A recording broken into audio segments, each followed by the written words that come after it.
ಕೊನೆಗೂ ಕೂಡ ಸಕ್ಸಸ್ ಆಯಿತು ಶೋಭಾ ಗೋ ಬ್ಯಾಕ್ ಅಭಿಯಾನ. ಉಡುಪಿ ಚಿಕ್ಕಮಗಳೂರು ಲೋಕಕ್ಷೇತ್ರದ ಅಭ್ಯರ್ಥಿ ಚೇಂಜ್ ಆಗಿದ್ದಾರೆ.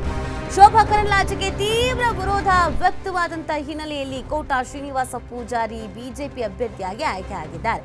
ಲೋಕಸಭೆ ಚುನಾವಣೆ ಅಂತಿದ್ದ ಹಾಗೇನೆ ಉಡುಪಿ ಚಿಕ್ಕಮಗಳೂರಿನಲ್ಲಿ ಒಂದು ದೊಡ್ಡ ಅಭಿಯಾನ ಶುರುವಾಗುತ್ತೆ. ಯಾವುದೇ ಕಾರಣಕ್ಕೂ ಶೋಭಾ ಕರಂದ್ಲಾಜೆ ಇಲ್ಲಿನ ಬಿಜೆಪಿ ಅಭ್ಯರ್ಥಿ ಆಗೋದು ಬೇಡವೇ ಬೇಡ. ಒಂದು ವೇಳೆ ನೀವು ನಿಲ್ಸಿದ್ರು ನಾವು ವೋಟ್ ಅಂತೂ ಹಾಕಲ್ಲ ಅಂತ ಹೇಳ್ತಾ ಇದ್ರು.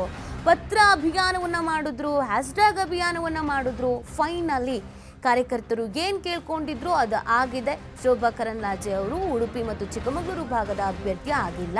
ಶೋಭರನ್ನ ಬೆಂಗಳೂರು ಉತ್ತರಕ್ಕೆ ಶಿಫ್ಟ್ ಮಾಡಿದ್ದಾರೆ ಹೈಕಮಾಂಡ್. ಏನೂ ಕೆಲಸ ಮಾಡಿಲ್ಲ ಅಂತ ಶೋಭಾ ವಿರುದ್ಧ ಜನಾಕ್ರೋಶ ಹೆಚ್ಚಾಗಿತ್ತು.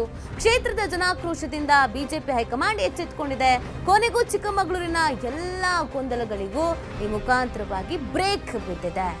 ನೋಡಿ, ಪ್ರಮುಖವಾಗಿ ಚಿಕ್ಕಮಗಳೂರು ಮತ್ತು ಉಡುಪಿಯಲ್ಲಿ ಶೋಭಾ ಕರಂದ್ಲಾಜೆ ಅವರು ಏನು ಕೆಲಸ ಮಾಡಿಲ್ಲ.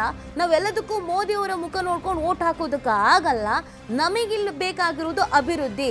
ಈ ಬಾರಿ ಯಾರೇ ಬಂದು ಹೇಳಿದ್ರು ಶೋಭಾ ಕರಂದ್ಲಾಜೆ ಅವರಿಗೆ ಬಿಲ್ಕುಲ್ ನಾವು ವೋಟ್ ಹಾಕೋದೇ ಇಲ್ಲ ಅಂತ ಪಟ್ಟು ಹಿಡಿದು ಕೂತಿದ್ರು. ಸಿ.ಟಿ. ರವಿ ಅವರ ಹೆಸರು ಮುಂಚೂಣಿಯಲ್ಲಿ ಇತ್ತು. ಸಿ.ಟಿ. ರವಿ ಅವರೇ ಇದನ್ನೆಲ್ಲ ಮಾಡಿಸ್ತಾ ಇದ್ದಾರೆ ಅಂತ ಆರೋಪವನ್ನು ಕೂಡ ಮಾಡಲಾಗ್ತಾ ಇತ್ತು. ಡಿ.ಎನ್. ಜೀವರಾಜ್ ಅವರ ಹೆಸರು ಕೂಡ ಮುಂಚೂಣಿಯಲ್ಲಿ ಇತ್ತು. ವಿಧಾನಸಭಾ ಚುನಾವಣೆಯಲ್ಲಿ ಸೋತಿದ್ರು, ಆದ್ರೆ ಅವರಿಗೆ ಒಂದು ವರ್ಚಸ್ಸು ಇದೆ. ಅವರು ಕೂಡ ಬಿಜೆಪಿಯ ನಿಷ್ಠಾವಂತ ಕಾರ್ಯಕರ್ತ, ಅವರು ನಿಲ್ಲಿಸಬೇಕು ಅನ್ನುವಂಥ ಕೂಗು ಕೂಡ ಇತ್ತು. ಪ್ರಮೋದ್ ಮಧ್ವರಾಜ್ ಅವರ ಹೆಸರು ಕೂಡ ಕೇಳಿ ಬರ್ತಾ ಇತ್ತು. ಅದೆಲ್ಲವನ್ನ ಹೊರತುಪಡಿಸಿ ಇದೀಗ ಶ್ರೀನಿವಾಸ ಪೂಜಾರಿ ಅವರಿಗೆ ಈ ಅಭ್ಯರ್ಥಿ ಅಂತ ಅನೌನ್ಸ್ ಅನ್ನ ಮಾಡಲಾಗಿದೆ. ನೋಡಿ, ಕಾರ್ಯಕರ್ತರು ಗಟ್ಟಿಯಾಗಿ ನಿಂತ್ಕೊಂಡ್ರೆ ಏನು ಬೇಕಾದರೂ ಆಗುತ್ತೆ ಅನ್ನೋದಕ್ಕೆ ಉಡುಪಿ ಮತ್ತು ಚಿಕ್ಕಮಗಳೂರು ಭಾಗ ಒಂದು ಬೆಸ್ಟ್ ಎಕ್ಸಾಂಪಲ್ ಅಂತ ಹೇಳಿದ್ರೆ ತಪ್ಪಾಗ್ಲಿಕ್ಕಿಲ್ಲ. ಈ ಬಾರಿ ಉಡುಪಿ ಮತ್ತು ಚಿಕ್ಕಮಗಳೂರು ಭಾಗದ ಕಾರ್ಯಕರ್ತರಂತೂ ಎಲ್ಲರೂ ಒಗ್ಗಟ್ಟಾಗ್ಬಿಟ್ಟಿದ್ರು.